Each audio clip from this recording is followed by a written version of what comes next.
hello, namaste. Welcome to a special interview with me, Neha Chaudhary. So ఇప్పుడు interview అయిపోయే లోపు మీరందరూ కూడాను ఫిదా అవబోతున్నారండి. ఎందుకని అనుకుంటున్నారు కదా, ఓకే చెప్పేస్తున్నాను. సో మూవీ లవర్స్ అందరూ కూడాను ఇప్పటివరకు ఎంతో ఎక్సైటింగ్గా ఎంతో ఈగర్గా వెయిట్ చేస్తున్నటువంటి కాంబినేషను దిల్ రాజు గారు మరియు శేఖర్ కమలా గారు ఇద్దరి కాంబినేషన్ ఎప్పటి నుంచి వెయిట్ చేస్తున్నాం కదండి. సో వాళ్ళిద్దరి కాంబినేషన్ ఫైనల్లీ ఇప్పుడు ముహూర్తం కుదిరింది. అదే మన ముందుకు రాబోతున్న సినిమా ఫిదా అనమాట. సో ఆల్రెడీ టీజర్స్లో చూస్తూనే ఉన్నాము. సాయి పల్లవిని చూసినప్పటి నుంచి ప్రతి ఒక్కరు అబ్బాయిలే కాదండి అమ్మాయిలు కూడాను ఫిదా అయిపోయారు. సినిమా చూసిన తర్వాత అయితే అందరూ మాత్రం వరుణ్ మీద ఫిదా అవబోతున్నారని మాట్లాడుతున్నారు అనమాట.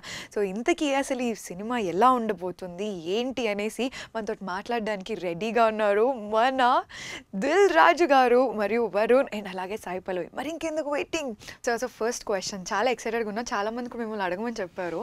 ఎంతకాలంగానో మీ కాంబినేషన్ మరియు శేఖర్ గారి కాంబినేషన్లో ఆనంద్ మూవీ దగ్గర నుంచి వెయిట్ చేస్తున్నాం. ఇప్పటిదాకా ముహూర్తం సెట్ కాలేదు, ఫైనల్లీ. సో ఏం యాక్చువల్ ఆనంద్ సినిమా తీసినప్పుడు శేఖర్ గారు ఆ సినిమా నాకు చూపించారని చాలా ట్రై చేశారు. బట్ అప్పుడు నేను బిజీ ఉండడం వల్ల చూడడం కుదరలా. సో అప్పటికి నా దిల్ రిలీజ్ అయిపోయింది. సో ఆర్య మా స్క్రిప్ట్ వర్క్ జరుగుతుండే. సో ఫైనలీ సుకుమారు నేను అందరం వెళ్ళి థియేటర్లో చూసాము. వీళ్ళు ఎంజాయ్ లాట్ ఆనంద్. ఓకే సరే అయిపోయింది. తర్వాత హ్యాపీ డేస్ టైంలో మళ్ళీ ఆనంద్ మిస్ అయ్యామని హ్యాపీ డేస్ రెడీ అయ్యామన్నప్పుడే ఎడిటింగ్ రూమ్కి పిలిచి సినిమా చూపించారు. సో ఎడిటింగ్ రూమ్లో సినిమా నచ్చి అప్పటి నుంచి నేను టోటల్గా ఆ ప్రాజెక్ట్లో ఇన్వాల్వ్ అయ్యాను. ఎక్కడో అంటే కొంచెం వేవ్ లెన్స్ మ్యాచ్ అయ్యాయి. పోతే తర్వాత వాళ్ళ స్టైల్లో వాళ్ళు ప్రాజెక్ట్ చేసుకుంటాం. ఎప్పుడు శేఖర్ డైరెక్ట్ మా బ్యానర్లో చేస్తాను అడగడము, నేను శేఖర్ని అడగడం అనుకోలేదు. ఓకే. సో సడన్గా ఈ సినిమా విషయంలో మా శేఖర్ గారు ఇలా ఒక స్క్రిప్ట్ చేశారు బాగుంటుంది అని మా ఎడిటర్ వెంకటేష్ గారు చెప్తే సరే వింటాను నేను అని ఈ స్క్రిప్ట్ వినడం జరిగింది. విన్నా కూడా చాలా రోజులు ట్రావెల్ అయ్యాం. హీరోయిన్ క్యారెక్టర్స్ అంటే శేఖర్ గారు కథ రాయారు, తను ఒక ట్రావెల్ రాస్తాడు. మీరు ఆనంద్ సినిమా తీసుకున్న, హ్యాపీ డేస్ తీసుకున్న మూమెంట్స్ ఉంటాయి. జనరల్గా మేము సినిమాలు చేసేటప్పుడు ఏంటంటే కథ ఏంటి అని అడుగుతాం. బట్ తన మూమెంట్స్ అవన్నీ ఈ కథలో ఈ స్టోరీలో ఉన్నాయని నాకు అర్థం చేసుకుని బాగుంది, డెఫినెట్ ఇది వర్క్ అవుద్ది, వీళ్ళు గో హెడ్ అని లాక్ చేసాం. అలా స్టార్ట్ అయింది మా జర్నీ. సో ఏ మూమెంట్ని చూసి మీరు ఫిదా అయ్యారు? అంటే ఈ సినిమాలో యాక్చువల్ తను ఫస్ట్ చెప్పిన టైటిల్ ముసురు. ముసురు ముసురు అంటే డ్రిజ్లింగ్. ఈ సినిమా ఫస్ట్ హాఫ్ అంతా డ్రిజ్లింగ్లో ఉంటుంది, చాలా మూమెంట్స్ ఉంటాయి. సో ముసురు అంటే చాలా మందికి అర్థం కాదు శేఖర్ ఇది. సో టైటిల్ వదిలేసిండి తర్వాత అనుకుందామని తర్వాత డిసైడ్ చేసింది ఫిదా అనగానే బాగుందని అందరం ఫిక్స్ అయ్యాము. ఎస్పెషల్లీ అంటే చాలా లవ్ స్టోరీస్ వస్తాయి. ఒక అమ్మాయి అబ్బాయి సో ఎలా లవ్లో పడ్డారు, కలిసారా కలలేదా, వాళ్ళకి ఏం ప్రాబ్లం వచ్చి ఒక లవ్ స్టోరీ అనగానే ఇవే ఉంటాయి. కానీ దీంట్లో నాకు చాలా దగ్గరగా కొన్ని లవ్ స్టోరీస్ మేము చేసిన డిస్ట్రిబ్యూషన్ సినిమాలు కావచ్చు, ప్రొడక్షన్లో చేసినవి కావచ్చు, కొన్ని చాలా నాకు అటాచ్ అయి ఉన్నాను. అలా అటాచ్ అయిన సినిమాల్లో తొలి ప్రేమ, ఖుషి అండ్ మేము చేసిన ఆర్య, సో అవన్నీ లవ్ స్టోరీసే. సో దీంట్లో కూడా అలాంటి క్యారెక్టర్స్తో జరిగే లవ్ స్టోరీ ఇది. ఓకే. అంటే ఒక తెలంగాణ అమ్మాయి ఒక యుఎస్ ఫారిన్లో అబ్రాడ్లో ఉండే అబ్బాయి మధ్యలో జరిగే love story. Okay. Rebel character అమ్మాయిది, అమ్మాయిని రెబల్ చేశారు. రెబల్గా ఉంటుంది. అబ్బాయి ఏమో యుఎస్ కాబట్టి సాఫ్ట్ క్యూట్ మూమెంట్స్ ఉంటాయి. సో ఎవ్రీ సీన్ రేపు ఫైనల్ సినిమా కూడా రెడీ అయిపోయింది కాబట్టి ఫుల్ హ్యాపీగా ఉన్నాను. సో మంచి లవ్ స్టోరీ మళ్ళీ మా బ్యానర్ నుంచి వస్తున్నందుకు, అది శేఖర్ డైరెక్షన్లో. సో ఆ క్యారెక్టరేషన్స్తో ఉండే మూమెంట్స్ చాలా బాగుంటాయి. ఓకే. అవే రేపు అంటే శేఖర్ సినిమాలు అంటే అలాగ ఉంటాయని, ఇప్పుడు ఒక్కొక్క డైరెక్టర్కి ఒక్కొక్క టేస్ట్ ఉంటుంది. సో శేఖర్ అలాగే రాస్తాడు. సో అది ప్రేక్షకుల దగ్గరికి ఎలా వెళ్తుంది అనేది final decision. Okay. So definitely వీళ్ళ హోప్ ఈ సినిమా చాలా బాగా వర్క్ అవుతుంది. వరుణ్, మీ ఫిదా అయిన మూమెంట్ అంటే మీరు ఫిదా సబ్జెక్ట్ని చూస్ చేసుకోవడానికి మీరు ఫిదా అయిన పాయింట్ ఏంటి అసలు? ఫస్ట్ టైం అసలు స్టోరీ వినగానా దానికి కొంచెం నేను లీడ్ చెప్తూ బాగుంటుందేమో. అంటే హీరో ఎవరనేది శేఖర్ చాలా రకరకాల మహేష్ బాబుతో చేద్దామా ఇలా అంటే తన నెక్స్ట్ లెవెల్ ఒక స్టార్ హీరోని పెట్టి తీయాలనే దాంట్లో ఉన్నాడు. అలా మాకు ఒక 6 months పోయింది. సరే ఆయన వదులుతూ ఉన్నాను నేను, సరే ట్రై చేయని అని. నాకు తెలుసు అంటే ఇలాంటి కథలకి స్టార్ ఇమేజ్ ఉండకూడదు. సో నేను ఇప్పుడు కళ్యాణ్ గారు చేసిన తొలి ప్రేమ upcoming Kalyan garu 4th film, Arya బన్నీకి సెకండ్ ఫిలిం. సో అంటే స్టార్ ఇమేజ్ ఉండకూడదు ఇలాంటి కథలకి. సో అయిపోయాక సార్ నాకు నేను కన్ఫ్యూజ్లో ఉన్నాను, ఎవరైతే బెటర్ అంటే క్యూట్గా లవ్ స్టోరీకి వరుణ్ తేజ్ బాగుంటాడు అని చెప్పాను. వరుణ్ బాగుంటాడా, బట్ బిజీగా ఉన్నట్టున్నాడు, మీకు ఎందుకండి మీరు కథ చెప్పండి డేట్లు నేను తీసుకొస్తానని నేను వరుణ్ ఫోన్ చేశాను. యాక్చువల్ వరుణ్తో అప్పుడు మేము ఇంకో కథ అనుకుంటున్నాం, వరుణ్ చుట్టూ చాలా తిరుగుతున్నా, వేరే సినిమా ఫైనల్ అయింది యాక్చువల్. ఇప్పుడు నెక్స్ట్ తను చేయబోతుంది అదే, మా వెంకీ అని భోగోలి ప్రసాద్ గారు బ్యానర్లో చేస్తున్నాడు. ఆ కథ లాక్ చేసాం. కానీ శేఖర్ది ఇది చాలా ఫ్రెష్గా ఉంటుంది ఇలా వరుణ్, కానీ నేనే ఫోన్ చేసి ఇట్లా ఉంది అంటే మనది ఉంది కదా సార్, నువ్వు కథ విను ముందు. తర్వాత శేఖర్ వెళ్ళి స్టోరీ చెప్పగానే ఇమీడియట్ నాకు ఫోన్ చేశారు, సార్ రండి సార్ అంటే నేను వెళ్తే అక్కడే చెప్పేశాడు చాలా బాగుంది సార్, ఫిక్స్ ఇది కూడా చేస్తాను సార్. నాకు మోరల్స్ మా క్లైమాక్స్ బాగా నచ్చింది. అండ్ ఓవరాల్గా క్యారెక్టరైజేషన్స్ కూడా మేము మరీ అంత సాఫ్ట్ క్యారెక్టర్ చేయలేదు. యూజువల్లీ అన్ని సినిమాలో ఏదో ఫైట్లు చేస్తాం, ఈ సినిమాలో ఎక్కువ ఫైట్లు ఉండవు. చాలా సాఫ్ట్గా సొఫిస్టికేటెడ్ యంగ్ అయ్యి ఎక్కువ హడావిడి లేకుండా ఉంటుంది. అమ్మాయి కంప్లీట్ ఆపోజిట్, ఎక్కువ ఆలోచిస్తూ ఎక్కువ డౌట్లు పెట్టుకుని ఎక్కువ అరుస్తూ ఆ టైప్ క్యారెక్టర్ అమ్మాయి. సో ఈ క్యారెక్టర్ సో వాళ్ళిద్దరి మధ్య జరిగే కెమిస్ట్రీ కానీ చాలా చాలా బ్యూటిఫుల్గా తీశారు సీన్. కొన్నిసార్లు శేఖర్ గారు ఆయన దిల్రాజు గారు చెప్తున్నారు మూమెంట్స్ మాకు షూటింగ్ చేసేటప్పుడు కూడా ఆ సీన్లో ఉన్న ఇంపాక్ట్ మాకు అర్థం కాదు, నాకు చాలాసార్లు అర్థం కాలేదు ఏంటి ఇంతేనా ఉంది సీన్ అని. కానీ ఎడిటింగ్ టేబుల్కి వచ్చిన తర్వాత నేను డబ్బింగ్ చెప్తున్నప్పుడు చూసినప్పుడు నాకు అర్థమైంది like this lot of impact. And పాత సినిమాలో కూడా హ్యాపీ డేస్ కానీ ఆనంద్ కానీ చాలా చిన్న క్యూట్గా ఉంటాయి సీన్లు, ఎక్కువ పెద్ద డైలాగ్ కూడా ఏమి ఉండవు, బట్ చాలా ఇంపాక్ట్ ఉంటుంది, చాలా ఎమోషనల్గా ఉంటాయి అన్నీ. సో ఈ సినిమాలో కూడా అలాంటి సీన్స్ చాలా వచ్చినాయి. Okay, so the lot of scenes where I was ఫిదా. పల్లవి ప్రేమం తర్వాత ఫస్ట్ టైం తెలుగులోకి వస్తున్నారు. ఇప్పుడు వచ్చేటప్పుడు కూడా నేను యూజువల్గా హీరోయిన్స్ ప్లాన్డ్గా వస్తారు, లైక్ నేను ఇలాంటి ఇమేజ్లో క్రియేట్ చేసుకోవాలి అలాంటి. సో రావడమే బద్మాష్ అనుకుంటూ ఎంట్రీ ఇస్తున్నారు. So how's that? నేను యాక్చువల్లీ ఒక్కొక్క కథలు విన్నటప్పుడు I will think something new నేను ప్లే చేయాలి అక్కడ. నా కంఫర్ట్ జోన్ ఏమని నాకు తెలుసు, నేను చాలా లౌడ్గా ఉండను. బట్ ఈ టైం కూడా నేను ఐ వాజ్ థింకింగ్ డౌట్స్ ఉంది. శేఖర్ గారితో నేను అడిగాను, నేను ఇది ఐ థింక్ ఇట్స్ పాసిబుల్, నేను ఇది ప్లే చేయొచ్చా నాకు తెలీదు అని. అండ్ నేను ఇది ఒక ఛాలెంజ్ లాగా తీసుకొని ఐ థాట్ ఓకే మేబీ అల్సి ఈ సైడ్ నాకు ఉందా లేదా అని నేను ప్లే చేశాను. బట్ ఇప్పుడు నేను యాక్చువల్లీ ఆ క్యారెక్టర్ లాగే చేంజ్ అయ్యాను, ఇంట్లో కూడా అరుస్తున్నాను ఏమో, బట్ ఐ డోంట్ నో ఆ క్యారెక్టర్ భానుమతి అనే మారిపోయాను. సో ఇంకా భానుమతిలోనే ఉన్నారు, ఇంకా పల్లవిలోకి రాలేదు? ఇంకా రాలేదు. ఓకే, సో ఆ బూతుల మీనింగ్ ఎప్పుడన్నా తెలుసుకున్నారా? తెలియదు, నేను అడగలేదు. ఎందుకంటే యాక్చువల్ అది శేఖర్ గారు అనుకొని రాశారు, బట్ అది సోషల్ మీడియాకే వదిలాము, సినిమాలో ఉండదు అది, ఎందుకంటే ఇట్స్ సెన్సార్ అది. ఓకే, రెబల్ క్యారెక్టర్ కాబట్టి ఇలా ఉంటే బాగుంటుందని శేఖర్ గారు రాశారు, బట్ నేను అక్కడే చెప్పాను ఇది సెన్సార్ రాదు, యూ రిమూవ్ అని. సినిమాలో దాన్ని బద్మాష్ చేశారు. శేఖర్ గారికి ఏంటంటే అమ్మ అది రాసేసాను అది బయటికి పంపించాలి అని డబ్బింగ్ థియేటర్ నాకు తెలియకుండా పంపించేస్తున్నారు. వెనకాల జరిగిపోయింది, నాకు తెలియదు అది. తర్వాత ఇట్లా సోషల్ మీడియా వచ్చింది అంటే అక్కడ సెన్సార్ అవసరం లేదు కదా సార్ అమ్మ. నో యాక్చువల్లీ శేఖర్ గారు థాట్ ఆ టైంలో ఒక అమ్మాయికి ఎవరైనా ఇరిటేట్ చేస్తే అప్పుడు చాలా స్ట్రాంగ్ అమ్మాయి ఎలా తిట్లు ఇస్తారు అని ఇది ఇచ్చారు. నేను ఒక 2-3 ఫ్రెండ్స్కి అడిగాను, అదంటే ఏమి వేస్ట్ ల్యాండ్ అని ఏమో చెప్పి వదిలారు. బట్ నాకు యాక్చువల్లీ ఇప్పుడు నాకు తెలీదు ఏమో బ్యాడ్ మీనింగ్ ఉందా తెలుసుకోను. But it's been an experience ఈ మూవీ నాకు. సార్ మీరు ఇప్పటివరకు తీసిన మూవీస్ అని ప్రొడ్యూస్ చేసిన మూవీస్ అన్నిట్లలో కూడాను ఎందులో కూడా అసలు తెలంగాణ బ్యాక్డ్రాప్ అనేది లేదు ఎప్పుడు కూడా చూసుకున్నట్టయితే. సో బట్ ఇందులో మెయిన్ క్యారెక్టర్ అంటే ఫీమేల్ క్యారెక్టర్కే తెలంగాణ బ్యాక్గ్రౌండ్ ఇచ్చేసారు. సో ఏంటి సార్ పర్టికులర్ రీజన్కి తీసి చేసుకున్నారా? రీజన్ ఏంటంటే ఇంతకుముందు మీకు తెలంగాణ బ్యాక్డ్రాప్లో ఎప్పుడు సినిమాలు ఏంటంటే ఒక రివల్యూషనర్ ఇలాంటి బ్యాక్డ్రాప్ లేకుంటే హైదరాబాద్లో జరుగుతుందంటే తెలంగాణ స్లాంగ్ ఉంటుంది, బట్ హైదరాబాద్లో ఒక రౌడీయిజము ఒక ఇలాంటి సినిమాలే చూసాం. ఈ సినిమాలో నాకు నచ్చిన ఎగ్జైట్మెంట్ కూడా అదే. శేఖర్ చెప్పగానే సార్ ఇది ఇలా నేను తెలంగాణ బ్యాక్డ్రాప్లో పెడదాం అనుకుంటున్నాను. ఏమనుకుంటున్నారు అంటే ఇలా పెట్టి లవ్ స్టోరీ కదా, ఐ వాంట్ రూరల్గా ఉండేది నాకు కావాలి అన్న. సో అయితే మీరు ఒక 2-3 చెప్తాను వెళ్ళి రండి అంటే వాళ్ళు మొత్తం వెళ్ళేసి వచ్చి బాన్సువాడని చూజ్ చేశారు.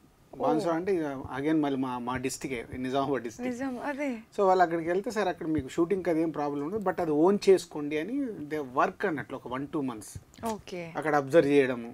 సో ఇక్కడ రెబల్ అమ్మాయి అయితే ఎలా ఉంటుంది, చదువుకున్న అమ్మాయి కావాలి, ఫుల్ తెలంగాణ మాట్లాడాలి. అంటే చదువుకున్న వాళ్ళు సాధారణంగా ఏంటంటే కొంచెం ఆ స్లాంగ్ మారిపోద్ది, అది కలుపుతారు, అలా ఉండకూడదు. అలా ఉంటే మళ్ళీ రెగ్యులర్ అవుతాయి. అంటే సంథింగ్ ఫ్రెష్నెస్ రావాలంటే ఇలా ఉంటే బాగుంటుంది. అంటే మొత్తం డిజైన్ చేసిన తర్వాత చాలా బాగా నచ్చింది. కొన్ని డైలాగులు చెప్పాక గో హెడ్ అని చెప్పాను. అప్పుడు ఇక క్యారెక్టర్ని తను గ్రోత్ పెంచుకుంటూ వెళ్తే ఫైనల్గా ఒక తెలంగాణ బ్యాక్డ్రాప్లో ఒక అమ్మాయికి ఒక లవ్ స్టోరీ, ఇంతకుముందు చూసినా మనం ఎప్పుడు లవ్ స్టోరీ చూడలేదు, ఒక లవ్ స్టోరీలో ఒక ఫ్రెష్నెస్ వచ్చింది. కాంట్రాస్ట్ ఒక అమెరికా నుంచి వచ్చే అబ్బాయి, అమెరికాలో అంటే చాలా చాలా తక్కువ మాట్లాడతారు, మనం 10 మాట్లాడితే 4 మాట్లాడతారు, అంత వేరియేషన్ ఉంటాయి. బబ్బబ్బబ్బ అని ఈ అమ్మాయి మాట్లాడితే వరుణ్ చాలా తక్కువ మాట్లాడాలి. So that is it's a contrast. So దానికి తెలంగాణది ముందు అనుకున్నది కాదు, స్టోరీ రాస్తున్న కొద్దీ డెవలప్ అవుతూ వెళ్ళింది ఆయనకి. సో అలా కుదిరింది అన్నట్టు. యాక్చువల్లీ ఫిల్మ్ తర్వాత అందరూ అమ్మాయిలు they'll go fida on Varun because నేను చూసాను జనరలీ తెలిసే మల్లర్ ప్రేమం నుంచి ఇలా ఒక అమ్మాయి కావాలి, బట్ నేను చూసిన నుంచి పీపుల్ విల్ ఫాల్ మ్యాడ్. పెళ్లి చేసుకోవడానికి నీలాంటి క్యారెక్టర్ ఎవరు? యాక్చువల్లీ ఈ ఫిల్మ్ తర్వాత తెలివి లైక్ ఓ మై గాడ్ అమ్మాయి బూత్లు నాకు అదే చాలా భయం. అక్కడ ఎడిట్ లో చూస్తే తను ఏదో హీరోయిక్ ఫిగర్ లాగా ఉన్నారు, నేను అయ్యో పాపం ఒక వెరీ స్వీట్ అబ్బాయి, everybody will fall in love with him. అంటే లైక్ అదే ఎప్పుడు లవ్ స్టోరీ అయితే అమ్మాయో అబ్బాయో ఒక ఎమోషన్ ట్రావెల్ దొరకాలి. ఈ సినిమాలో ఏంటంటే వరుణ్ ది ఎమోషన్, లైక్ తొలి ప్రేమలో పవన్ కళ్యాణ్ గారిది ఉన్నట్టు మీకు ఆర్యాలో బన్నీ క్యారెక్టర్ ఫీల్స్ తోనే ఉంటుంది. అలా వరుణ్ ది ఫీల్ అయ్యే క్యారెక్టర్, అమ్మాయి రెబల్ క్యారెక్టర్ అయితే వరుణ్ ఫీల్ అవుతుంది, ఎమోషన్. సో యూజువల్ గా సార్ ఇట్లాంటి ఆన్సర్ అంతా కూడా మేము ఉల్టా వింటూ ఉంటాము, అంటే తనది డామినేటింగ్ గా ఉండేసి మన సొసైటీలో ఉండేది జనరల్ గా రివర్స్. అబ్బాయి డామినేటింగ్ ఉంటాడు, అమ్మాయి కొంచెం తక్కువ ఉంటది. ఎమోషనల్ గా ఫీల్ అయ్యేది ఎక్కువ గర్ల్సే ఫీల్ అవుతారు, అబ్బాయిలు ఓవర్లుక్ చేస్తుంటారు. ఇక్కడ రివర్స్. మీ తొలి ప్రేమలో కూడా అలాగే ఉంటది. అమ్మాయికి ఏం లవ్ ఉండదు కాబట్టి కళ్యాణ్ గారి ఎమోషన్ ఆడియన్స్ ట్రావెల్ అవుతూ ఉంటారు. అబ్బాయిలు కూడా ఫీల్ అవుతారు కానీ రూమ్ లో ఫీల్ అవుతారు, బయట ఫీలింగ్ ఉంటది, బట్ ఓవర్కమ్ చేయడానికి ఫ్రెండ్స్ దగ్గరికి వెళ్ళిపోవడము, ఎక్కడికి వెళ్ళడము, అమ్మాయిలకు ఆ స్కోప్ ఉండదు. ఇంట్లో ఉండో లోపల కుమిలిపోతూ ఉండడం. మేము బాగా సపోర్ట్ చేశారు సార్ ఆ పాయింట్ మాత్రం. సార్ వరుణ్ గారిని ఎందుకు సెలెక్ట్ చేసుకున్నారు అనేది మాత్రం క్లియర్ చేశారు. So why Sai Pallavi? Actual Sai పల్లవిని సెలెక్ట్ చేశారంటే నా రోల్ ఏం లేదు. శేఖర్ గారు ఒక రోజు వచ్చి డైరెక్ట్ సార్ ఈ క్యారెక్టర్కి అమ్మాయిని అనుకుంటున్నాం అన్నారు. బాగుంటుందండి, ఆ సినిమా చూశాను నేను, అసలు ఎక్స్ట్రాడినరీ పర్ఫార్మర్, నో డౌట్ బాగుంటుంది, ట్రై. ఆమెను పట్టుకోవడానికి వాళ్ళు 6 months ట్రై చేశారు. అలా ఎందుకంటే నేను చదువుకున్నాను, మెడిసిన్ చేస్తాను. సో మధ్యలో నాకు ఎగ్జామ్స్ ఉన్నాయని టచ్లోకి రాలేదు. సో వాళ్ళేమో ఆ అమ్మాయి అయితే బాగుంటుందని ఫిక్స్ అయ్యాం. ఓకే. సో వేరే ఆప్షన్ 1-2 చెప్తున్నారు కానీ ఫస్ట్ అది వచ్చే వరకు, రిజల్ట్ వచ్చే వరకు వెయిట్ చేద్దామని వెయిట్ చేస్తూ ఉన్నాం. ఓకే. సో ఫైనలీ మెడిసిన్ అయ్యాక వచ్చి కథ విని నచ్చి గ్రీన్ సిగ్నల్ ఇచ్చింది. సాయి పల్లవి రోల్ ఏంటంటే ఎనర్జెటిక్. ఆల్రెడీ ఆ సినిమా చూసేసి ఉన్నాం కాబట్టి ప్రేమం, ఈ అమ్మాయిలా అద్భుతంగా చేయగలుగుతుంది పర్ఫార్మెన్స్ అనేది డైరెక్టర్ గారు చెప్పిన తర్వాత నేను కానీ ఫిక్స్ అయింది అది. సో రిజల్ట్ కూడా నో డౌట్. అంటే మేము ఏదైతే బిలీవ్ చేసామో ఇప్పుడు ఆడియన్స్ ఏదైతే టీజర్లలో చూస్తున్నారో, తెలంగాణ నేర్చుకొని, తెలుగే రాదు అలాంటి తెలంగాణ కూడా నేర్చుకొని చేయడం అనేది బ్యూటీ. ఇట్ ఈస్ నిజంగా చెప్పడం కూడా చాలా క్యూట్ అనిపిస్తుంది సార్. అందరు కూడా తెలంగాణ వాళ్ళు కూడా ఫిదా అయిపోతున్నారు. అదే రాదు కాబట్టి నేర్చుకొని చెప్తే క్యూట్గా ఉంది, వచ్చింది మాట్లాడింది అనుకో వేరేలాగా. అప్పుడు నువ్వు మంచి బాను, ఇప్పుడు చెత్త బాను. ప్రొడ్యూసర్ గా మీరు అన్ని విషయాల్లో కూడా చాలా ఎక్కువగా ఇన్వాల్వ్ అవుతుంటారు, సెట్కి వెళ్ళి చూసుకోవడం విషయంలో కూడా. సో ఈ మూవీకి పర్టికులర్ గా మీరు ఎక్కువ తీసుకున్న కేర్ ఏ విషయంలో తీసుకోలే? అదే రివర్స్. ఎందుకంటే ఈ cinema is a total Sekhar Kammula film. Okay. So సినిమాకు ఏముండాలి, ఎలా ఉండాలి, ఇది కరెక్ట్ కాదు శేఖర్, ఇంత మట్టుకు మేమిద్దరం కూర్చున్నప్పుడు నేను చెప్పడమే తప్పితే ఇంకెక్కడ అసలు నా ఇన్వాల్వ్మెంట్ ఆయన జానర్ ఆఫ్ ఫిలిం ఆయన స్టైలే మొత్తం సినిమా అంతా. ఓకే. బ్యాలక్గా నేను 2 సార్లు షూటింగ్కి వెళ్ళాను. ఒకసారి క్లైమాక్స్ షూట్ జరుగుతుంటే సరే క్లైమాక్స్ గా వెళ్ళాను, సీన్ పేపర్ చూసి పారిపోయి వచ్చాను. అంటే నాకు అర్థం కాలేదు సీన్ పేపర్ చదివితే, అర్థం కాలేదు. అంటే ఆయన స్టైల్ సినిమా. ఇప్పుడు మాది ఒకలా ఇంటి మేకింగ్ ఉంటుంది రెగ్యులర్గా. మేము ఆయన స్టైల్లోకి ఏంటంటే మేము ఇన్వాల్వ్ అవుతే కిచిడి అవుద్ది. సో ఆయన స్టైల్లోనే తీయనిచ్చాను. ఓకే. సో అలా ఒకసారి యూఎస్ వెళ్ళాను. సో యూఎస్ వెళ్ళగా నాకేదో పర్సనల్గా లాస్ అవ్వడం వల్ల ఐ మీన్ ఇమీడియట్లీ బ్యాక్. అంటే అసలు షూటింగ్ అటెండ్ చేయలేను నేను. ఒక 2-3 సార్లు visit. Total Sekhar Kammula film. ఫైనల్గా ఎడిటింగ్ రూమ్ దగ్గర నుంచి మళ్ళీ ఏముండాలి ఏమొద్దు అవి ఎడిటరు నేను డైరెక్టర్ డిస్కస్ చేసుకొని కావాల్సినట్టు is a ready now, is a proper film ready అయింది. So this 21st audience definite ఫిదా అవుతారు. ఫైనల్ ప్రాజెక్ట్ అంటే మొత్తం ఎడిటింగ్ కూడా అంత అయిపోయిన తర్వాత మీరు చూసిన తర్వాత మీకు ఫస్ట్ మీకు అనిపించిన థాట్ సార్? అంటే స్క్రిప్ట్ విన్నప్పుడు నేను ఏదైతే ఫీల్ అయ్యానో ఇది వర్క్ అవుద్ది అని. సో వాళ్ళిద్దరు కెమిస్ట్రీ ఏదైతుందో అది ఆన్ స్క్రీన్ సో ప్రాపర్గా వచ్చింది. దానికి సూపర్ మ్యూజిక్. లవ్ స్టోరీస్కి ఎప్పుడు మ్యూజిక్ బాగుండాలి. సో లక్కీగా మంచి 3 పాటలు అద్భుతమైన సాంగ్స్ 3 వచ్చేసాయి. సో బ్యాక్గ్రౌండ్ స్కోర్ ఇవన్నీ ప్రాపర్గా సెట్ అయిపోయాయి. ఆల్ ఇస్ అంటే final output is very good. So me favourite song ఒక్కటే? ఊసిపోదు. ఓకే. అంటే ట్యూన్ వినగానే చెప్పాను నేను సూపర్ హిట్ సాంగ్ అవుద్ది.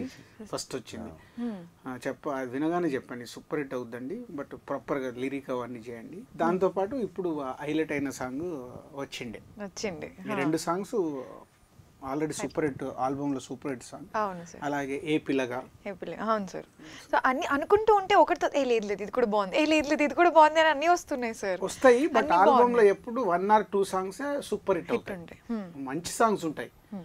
ఆల్బమ్లో ఎప్పుడు 1 or 2 సూపర్ హిట్ సాంగ్స్ గా నిలబడిపోతాయి. సో వరుణ్, దిల్ రాజు గారితో వర్కింగ్ ఎలా అనిపించింది? దిల్ రాజు నాకు ఎప్పటి నుంచో తెలుసు, like not recent time. Arya time నుంచి ప్రాబ్లీ పరిచయం లేదు చిన్నపిల్లడు. అఫీషియల్ గా అంటే దీని ముందు ప్రాజెక్ట్ యాక్చువల్లీ కలిసి చేయాలి అనుకున్నాం.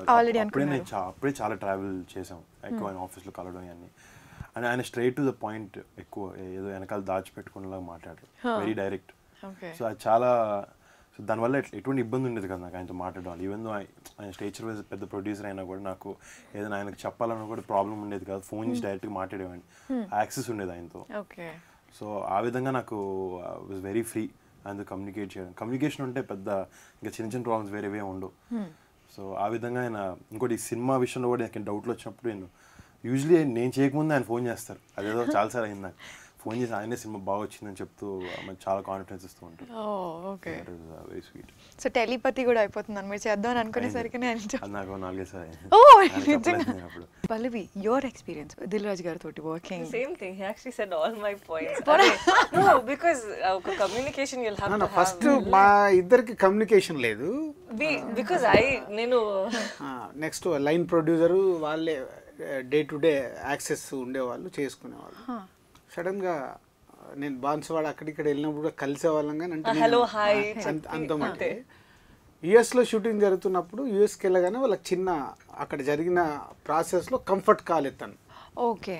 సో నాతో మాట్లాడాలి రాజుగారితో అని అంటే సరే కాల్ చేయమని అంటే నాకు మెసేజ్ చేసింది. ఫస్ట్ మెసేజ్ చేస్తే నేనే కాల్ చేశాను. మెసేజ్ చేస్తే నేనే కాల్ చేశాను.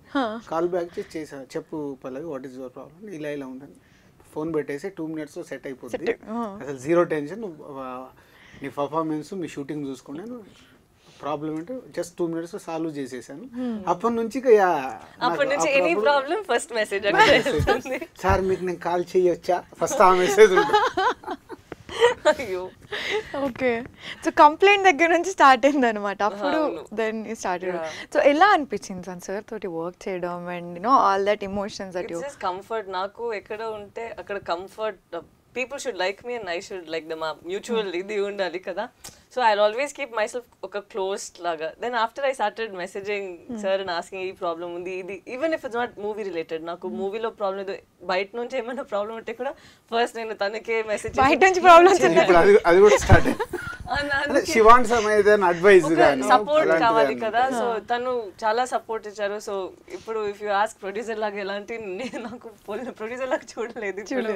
అవును, చాలా ఒక గాడ్ ఫాదర్ లాగా చూసాను అందుకే. సార్ ఇప్పటి వరకు అంటే మెయిన్గా అంటే దిల్ రాజు గారి ప్రొడక్షన్ అనగానే కూడాను some of the other point family background అనేది డెఫినెట్గా టచ్ అవుతుంది. ఆ ఫ్లేవర్ అనేది అసలు ఎప్పుడూ మిస్ చేయరు. సో ఈ మూవీలో అటువంటి ఫ్లేవర్స్ అలాగే ఏం కనిపించబోతున్నాయి? అంటే లవ్ స్టోరీతో పాటు దీంట్లో నాకు నచ్చిన ఎలిమెంటే అదండి. శేఖర్ తన ప్రతి ఒక్క కథలో ఒక సెన్సిటివ్ పాయింట్ టచ్ చేస్తాడు. ఇప్పుడు ఆనంద్లో తీసుకుంటే అమ్మాయి క్యారెక్టర్ ద్వారా ఒక పెళ్ళికి అమ్మాయి ఇలా ఎందుకు ఉండాలి అని ఆనంద్లో, హ్యాపీ డేస్లో తీసుకుంటే నలుగురు ఫ్రెండ్స్ వాళ్ళ మధ్యలో జరిగే లవ్ స్టోరీ, వాళ్ళ ఫ్యూచర్ ఎలా ఉండాలి. అలాగే ఈ సినిమాలో ఇలా లవ్ స్టోరీతో పాటు బ్యూటిఫుల్ ఒక మూమెంట్ పట్టుకున్నారు. అది ఫాదర్ అండ్ డాటర్స్ది అండ్ బ్రదర్స్ది. వీళ్ళు ముగ్గురు బ్రదర్స్, వరుణ్ వాళ్ళు, పల్లవి వాళ్ళు ఇద్దరు సిస్టర్స్ అండ్ ఫాదర్ వాళ్ళ అత్త, వీళ్ళ మధ్య యాక్చువల్. సో దాంట్లో ఒక బ్యూటిఫుల్ పాయింట్ పట్టుకున్నాడు. అంటే కథలో అది ఇప్పుడు నేను రివీల్ చేయను, సినిమాలో చూస్తే బాగుంటుంది. అంటే ప్రతి ఒక్క ఫ్యామిలీ, గర్ల్స్ ఉన్న ఫ్యామిలీ ప్రతి ఒక్కరు కనెక్ట్ అవుతారు ఆ పాయింట్కి.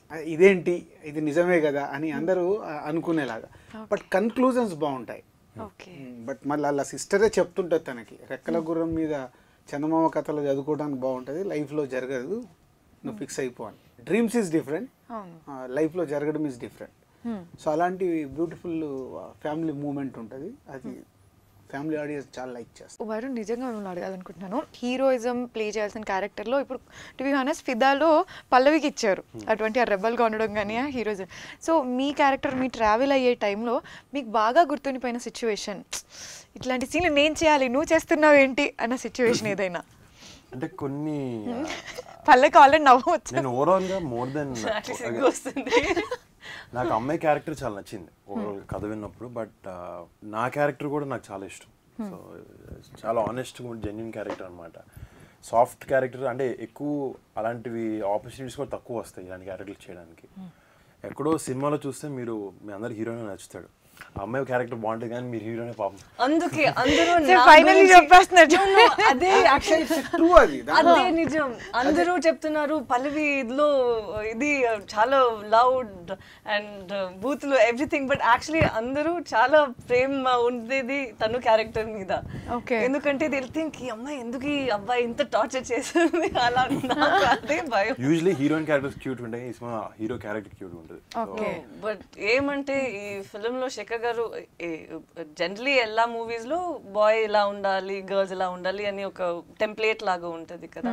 ఈ ఫిల్మ్ లో ఈవెన్ ఇన్ రియల్ లైఫ్ 2-3 అమ్మాయిస్ ఇలా ఉండొచ్చు, బాయ్స్ వేరేలాగా ఉండొచ్చు. So we played one character and I think తను ఫినామినల్ గా చేశారు. బికాస్ ఒక కుట్టి ఎక్స్ప్రెషన్ కూడా జనరలీ మన సజెషన్ లో చేశారు కదా, నా ఎక్స్ప్రెషన్ తర్వాత నేను అక్కడ వెళ్ళి చూసి తను ఎక్స్ప్రెషన్ చూస్తే అయ్యో మళ్ళీ చేయాలి, తను అంత బాగా చేశారు. లెవెల్ ఈ సీన్ కి ఇంతే కావాలంటే తను అది నుంచి 100 times ఇస్తారు. సో వీల్ థింక్ అయ్యో ఈ సీన్ లో మనమే అక్కడ ఉండాలి కదా, తను ఈ ఎక్స్ప్రెషన్ తో he's change the scene to different level. ఈ సీన్ ఈ లెవెల్లోనే ఉండాలి అని మనం ఆలోచిస్తాం. బట్ ఆ సీన్ తర్వాత తను చేసే తర్వాత వెళ్ళి మానిటర్లో చూస్తే అది వేరే లెవెల్లో ఉంటుంది. అండ్ నేను ఇంటికి వెళ్ళి మమ్మీతో మాట్లాడతాను, మమ్మీ ఇది చూసారా, నేను ఇలా I generally prepare previous day ఇదేంటి ఎలా బాడీ లాంగ్వేజ్ ఉండాలి. ఆ అమ్మాయికి చాలా వైడ్ చాలా ఫిజికల్ గా ఉంది ఆ అమ్మాయి, అండ్ నేను జనరల్ గా ఇలా కూర్చొని సో హ్యావ్ టు ప్రాక్టీస్ కొంచెం. అక్కడ వెళ్ళి చూస్తే తను కొంచెం ఎక్స్ప్రెషన్ నేను అలా ఫిదా అయిపోయి ఇలా చూస్తున్నాను. So I think that's what is going to happen in the end. I hope people like me at least little bit. నచ్చుతుంది, తన క్యారెక్టర్ చాలా బాగుంటుంది. అంటే ఎనర్జీ మొత్తం ఆమె క్యారెక్టర్ ఉంటుంది ఎక్కువ సినిమాలో. చాలా ఫన్నీగా ఉంటుంది ఆమె రోల్లో. బట్ ఓవరాల్ గా వాళ్ళిద్దరు క్యారెక్టర్ సినిమాలో అలా ఆపోజిట్ ఉండడం వల్లే అవుట్పుట్ కూడా అలా వచ్చింది. ఓకే వాళ్ళది కెమిస్ట్రీ అందుకే అంత బాగా వర్కౌట్ అయింది. మా అందరికి అనిపించింది చూసిన సినిమా. ఓకే డెఫినెట్లీ అందరూ అదే అంటారు రేపు పొద్దున చూసిన తర్వాత. సార్ ఇందాక మీరు అన్నట్టుగానే పెళ్లి చేసుకోవడానికి ఇలాంటి రౌడీ అమ్మాయి ఎలాగొద్దు, పెళ్లి చేసుకోవడానికి మాత్రం ఇలాంటి సైలెంట్ అబ్బాయి కావాలి సార్ అమ్మాయిలకి. సో ప్రాబబ్లీ ఆ యాంగిల్లో ఇంకా అమ్మాయిలు ఎక్కువ కనెక్ట్ అయిపోతాం సినిమా రిలీజ్ అయిన తర్వాత. అబ్బాయిలు చాలా ఫీల్ అవుతారు అది తర్వాత థింకింగ్ లవ్ స్టోరీ. సినిమాకి ఎందుకు వెళ్తాం? ఆ 2.5 hours హ్యాపీగా ఎంజాయ్ చేయాలి, మంచి మంచి మూమెంట్స్ ఉంటే కనెక్ట్ అవుతాము. సో అదే సినిమా. మంచి మ్యూజిక్ ఉండాలి. సో ఆ 2.5 hours మనం ఎంగేజ్ కావాలి. ఆ ఎంగేజ్లో మనకు బోర్ కొట్టకుండా హ్యాపీగా ఉంటే బయటకు వచ్చి మంచి సినిమా అని చెప్తాం. సింపుల్. అవును సార్. ఎనీ ఆడియన్ అది ఇదో మంచి సినిమా. సో అమ్మాయిలు హ్యాపీగా ఫీల్ అవుతారు, అబ్బాయిలు హ్యాపీగా ఫీల్ అవుతారు, ఫ్యామిలీ ఆడియన్స్ కూడా హ్యాపీగా ఫీల్ అవుతారు. ఓకే ఫిదా చూసి వచ్చి డెఫినెట్గా ఫిదా అవుతారు. సో మీరు అలాగ ఏదైనా సిచ్యువేషన్లో కానీ ఏదైనా ఫిదా అయిన పాయింట్ ఏదైనా ఉందో సార్ యాజ్ అన్ ఆడియన్గా వాచ్ చేస్తున్నప్పుడు? చాలా మూమెంట్స్ ఉంటాయి. కనెక్ట్ అయినవి ఏదైనా లైఫ్లో జరిగినవి కానీ ఏదైనా మూమెంట్స్ అలాగా? జరిగినవి ఏం లేవు కానీ మంచి మూమెంట్స్ ఉంటాయి. అంటే చాలా క్యూట్గా ఇప్పుడు అంటే పెళ్లి చూపులు జరుగుతున్నాయి అనుకో ఇంట్లో వాళ్ళందరికి ఒకటి ఉంటుంది. ఇప్పుడు వాళ్ళ సిస్టర్కి పెళ్లి చూపులు జరుగుతుంటే బయట నుంచి చూసే వాళ్ళందరికీ రియాక్షన్స్ ఎలా ఉంటాయి, అమెరికాకి వెళ్ళి వచ్చారు ఏం చెప్తారు అని ఒకటి ఉంటుంది కదా. అది మొత్తం అమ్మాయి వాయిస్లో వస్తుంటుంది అన్నట్టు. ఓకే వస్తారు ఇప్పుడు తింటారు ఏదో వెళ్తారు ఏం చెప్తారో తెలియదు, ఎస్ అంటారో తెలియదు, వెళ్ళిపోతారు, మళ్ళీ వాళ్ళు ఫోన్ చేసే వరకు వెయిట్ చేయాలి. సో ఇవన్నీ అంటే మూమెంట్స్ అన్నట్టు. ఓకే సో అమ్మాయికి ద్వారా మన అందరిలో ఉండే ఫీలింగ్స్ అమ్మాయి చాలా చెప్తూ ఉంటుంది సినిమా అంతా. ఓకే చాలా ఇస్ ఎ ఫ్రెష్ మూమెంట్ లాగా ఉంటుంది. ఓకే సో మ్యూజిక్ కూడాను ఆల్రెడీ హిట్ టాక్లో నడుస్తుంది sir. Hit and everybody loved it. చాలా మందికి ఆల్రెడీ కాలర్ ట్యూన్ కూడా అయిపోయింది సార్ తెలంగాణ సాంగ్ అంతా కూడాను. సో వరుణ్ మీ ఫేవరెట్ సాంగ్?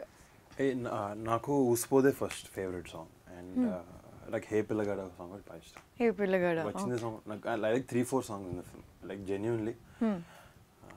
అండ్ నా సినిమా కొన్ని నచ్చితే కొన్ని నచ్చవు అని పాటలు, బట్ దిస్ ఫిల్మ్ నాకు most of it like all the songs. అదే నేను మన శక్తికి ఫోన్ చేసి కూడా చాలాసేపు మాట్లాడాను. నేను ఆడియో ఫంక్షన్ కూడా చాలా ఎక్కువసేపు మాట్లాడాను. I'm very happy with the music. అంటే ఈ సినిమాకి సోల్ మ్యూజిక్. శేఖర్ గారి సినిమాలో యూజువలీ ప్రతి దాంట్లో మ్యూజిక్ దానికి చాలా ప్రాముఖ్యత ఉంటుంది. ఆర్ఆర్ కానీ దీనికి కానీ ఆయన చేసిన సీన్కి ఆయన ముందే తెలుసు ఆయనకి ఎలా ఎక్కడెక్కడ వాడతారో. సో ఆయనకి చాలా ఎక్కువ ఉన్నాడు మ్యూజిక్ సెన్సిబిలిటీ. సో ఆయన దగ్గరుండి ఆయన ఇంకా శక్తి కాంబినేషన్లో హోప్ ఆర్ఆర్ కూడా నేను చిన్న చిన్న బిట్స్ చూసాను. సినిమా వేరే లెవెల్కి ఎలివేట్ చేసి అన్ని ఎమోషన్ కూడా నెక్స్ట్ రేంజ్కి తీసుకెళ్తాయి కదా ఆ మ్యూజిక్ వల్ల. So overall I'm looking forward మొత్తం ఆర్ఆర్తో సినిమా చూద్దామని. అది డెఫినెట్ ఇంకా బాగుంటుంది. అంటే ఎస్పెషల్ ఇలాంటి సినిమాకి సౌండింగ్ ఈజ్ ఇంపార్టెంట్. వెనకాల ఫీల్ సాంగ్స్ కానీ ఇప్పుడు మీకు సాంగ్స్ బ్యాక్గ్రౌండ్ స్కోర్ లేకుండా సినిమా చూస్తే అర్థం కాదు ముందు. అంటే రెండు డైలాగుల మీద సినిమా చూస్తుంటే ఇది జడ్జిమెంట్ రాదు. మీలాంటి వాళ్ళకి చూపిస్తే ఇదేం సినిమా అంటారు జనరల్. అది అంటే మా ఎక్స్పీరియన్స్ వల్ల ఇక్కడ ఈ సౌండ్ వస్తుంది, ఇక్కడ ఇలా వస్తుంది అంటే మేము విజువలైజేషన్ ఎలా అయితే చేస్తామో సౌండింగ్ను కూడా చేయాలి. సో ఆ సాంగ్స్ బ్యాక్గ్రౌండ్ స్కోర్తో ఇలాంటి సినిమాలు నెక్స్ట్ లెవెల్కి వెళ్తాయి. సో ఆల్రెడీ మీరు మూవీ గురించి చెప్పిన మాటలకే మేము ఫిదా అయిపోయాం సార్. సినిమా రాకముందు టీజర్ చూసి అందరు హీరోయిన్ మీద ఫిదా అయ్యారు. ఇప్పుడు మా ఇంటర్వ్యూలో అందరు హీరో మీద ఫిదా అవబోతున్నారు అనేది అర్థమైంది. సో డెఫినెట్లీ గోనా బి ఫిదా on everybody. So Pallavi forgot to ask మిమ్మల్ని, మీరు ఆల్రెడీ అన్న డాన్సర్. సో ఇందులో డాన్స్ అసలు ఇరక్క తీస్తారంటే మీ పక్కన డాన్సర్స్ కూడా they are not doing that step properly. ఈ స్టెప్ ఒకటి చేస్తున్నారు కదా, వాళ్ళు కూడా సరిగ్గా కూర్చోట్లేదు. You're doing it that well. సినిమాలో ఒకటే పాట డాన్స్ సాంగ్ క్లారిటీ ఇవ్వండి మళ్ళీ. అవునా? అనవసరంగా ఎక్స్పెక్టేషన్ జరుగుతుంది. సో అదొకటి dance song. So songs and all this dance ఎలా ఎంజాయ్ చేశారు ఫిదాలో? చెప్పారు ఇలా ఒక డాన్స్ సీక్వెన్స్ ఉంది అని. నాకు చాలా భయం ఎలా, ఎందుకంటే నా బాడీ లాంగ్వేజ్కి కొంచెం స్టైల్స్ వస్తుంది నాకు తెలుసు. కొంచెం స్టైల్స్ చేస్తే నాకు డౌట్ బాగుంటుందా లేదా అని. దే సెడ్ ఈ డాన్స్ ఉంది ఇలా చేయాలి. అండ్ శేఖర్ మాస్టర్ వచ్చారు అండ్ స్టెప్స్ ఫస్ట్ డే పూజిత ఒక అమ్మాయి నాకు నేర్పించారు. నేను చేసిన తర్వాత యాక్చువల్లీ ఫస్ట్ డే రావట్లేదు అంటే తను స్టైల్ వేరే అండ్ నా స్టైల్ వేరే. అండ్ సెకండ్ డే ట్రై చేసి సెకండ్ డేవే we went off to shoot. So ఒక రోజు ప్రాక్టీస్, సెకండ్ డే మనం షూట్కి వెళ్ళినప్పుడు నేను చూసాను. అండ్ తర్వాత ఆ స్టెప్స్ అంత second day third day fourth day అంత బాగా వచ్చింది. I was so happy. ఇంటికి వెళ్ళి నా చెల్లితో నేను అది ప్రాక్టీస్ చేస్తున్నాను. అంత క్యాచీగా ఉంది. I'm hoping that becomes a super duper hit because that is a very very nice song. And Sekhar master అంత బాగా కొరియోగ్రాఫ్ చేశారు. సార్ ఇప్పటి వరకు మీరు ప్రొడ్యూస్ చేసిన మూవీస్ అన్నిట్లలోంచి ఎవ్రీ ఇయర్ మాక్సిమం 2-3 కూడా టచ్ అవ్వలేదు sir. 2017 is what you know hit hit hit hit hit వెళ్తున్నారు. ఆల్రెడీ ఇంకా 2 మూవీస్ లైన్ ఆఫ్ లో ఉన్నాయి. దాని గురించి ఏం చెప్తారు సార్? తెలుసుకోవాలని ఉంది. What is the secret behind it? Plan చేసింది కాదు. సో అలా లాస్ట్ 2 years నుంచి స్క్రిప్ట్ వర్క్ జరుగుతూ ఉన్నాయి. సో ఒక్కొక్క ప్రాజెక్ట్ మెటరలైజ్ అవుతూ వచ్చింది. సో లక్కీగా సంక్రాంతికి Shatamanam Bhavati last year December 23 నేను లోకల్ చేయాల్సింది. సో ఎక్కడో వర్క్ కంప్లీట్ కాక ఇంకా పోస్ట్ ప్రొడక్షన్ వర్క్ ఉండడం వల్ల అది వచ్చి February రిలీజ్ అయింది. సో అది లాస్ట్ ఇయర్ రావాల్సిన ఫిల్మ్. సో అలా అది Februaryలో నేను లోకల్ అండ్ మొన్నే జూన్లో టీజే. సో ఫస్ట్ హాఫ్లో హ్యాట్రిక్ కంప్లీట్ అయింది. మేబీ సెకండ్ హాఫ్లో ఇంకొక హ్యాట్రిక్ కంప్లీట్ అవుతే సెకండ్ హాఫ్ కి కూడా 3 మూవీస్ రెడీగా ఉన్నాయి. సో డెఫినెట్ మేబీ ఇది chances is there. Contents correct గా ఉన్నాయి. ఛాన్స్ ఉంది సెకండ్ హ్యాట్రిక్ కూడా. So sir thank you so much. నిజంగా మీ మాటలతోటి ఫిదా కోసం ఫిదాగా వెయిట్ చేస్తున్నాము తొందరగా ఫిదా అయిపోవడానికి. So last but not the least audience కి మీ మాటలు ఏం చెప్పాలనుకుంటున్నారు? 4 days లో మీ ముందుకు వస్తుంది ఫిదా. ఇది పక్కా శేఖర్ కమ్ల మార్క్ ఫిలిం. డెఫినెట్గా మీరు థియేటర్లో వచ్చి సినిమా చూసి బయటికి వెళ్ళేటప్పుడు ఫిదా అవుతారు. So it's very good love story, boy and girl. Telangana గర్ల్గా పల్లవి అండ్ USA రిటర్న్గా వరుణ్ చేశారు. It's very good chemistry and very good moments in the film and good songs. Total is a package. ఫిదా చూస్తే ఫిదా అవుతారు. It's my guarantee. So Varun మీ మాటల్లో మా కొత్త సినిమా ఫిదా శేఖర్ గారిది, మాది పల్లవి, దిల్రాజు గారిది మీ అందరి ముందుకు వస్తుంది. డెఫినెట్గా థియేటర్లో ఒక చాలా ప్లెజెంట్ జర్నీలా ఉంటుంది మా సినిమా. చాలా సూదింగ్గా, చాలా కామ్గా, హ్యాపీగా ఉంటుంది. డెఫినెట్గా మీకు థియేటర్లో మంచి టైం ఉంటుంది అనుకుంటున్నాను. So I hope you all get ఫిదా. యా. సో పల్లవి మీ మాటలు ఆడియన్స్కి ఏం చెప్పాలనుకుంటున్నారు? ఇది నా ఫస్ట్ ఫిలిం తెలుగులో. అండ్ ఈ ఫిలిం మనందరూ చాలా ప్రేమతో చేసాము. మేమందరూ చాలా ప్రేమతో ఇది చేసాము. సో మీకు కూడా అలా అనిపించాలి. And you should go back home చాలా హ్యాపీగా. So I hope you guys fall in love with Fidaa. Thank you so much team and all the best. Thank you so much.